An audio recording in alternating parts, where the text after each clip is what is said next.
doorbell, and I'm going to show you exactly how it works. So the Ring system works with your phone and an app on your phone, and when somebody rings your doorbell, there's two things you can do. One is you can just see who's at the door. You can see it on your phone. You can also see it on an Amazon connected device. And the other thing you can do is you can have a conversation with the person who's at the door, even if you're not home. Let's check it out.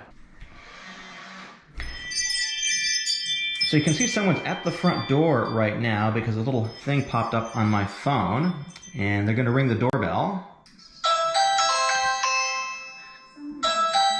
Okay, so I hit that and I can see someone's at the door, and I can hit this little button right over here. I can go, hello. Hello, this is me. Hi, all right, thanks for demonstrating. And that's basically how it works. You can end the call, you can continue having a conversation with them. Those are the things that you can do with it.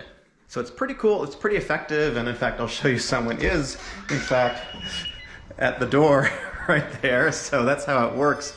So it's pretty good, and when someone is at the door, you hear this chime.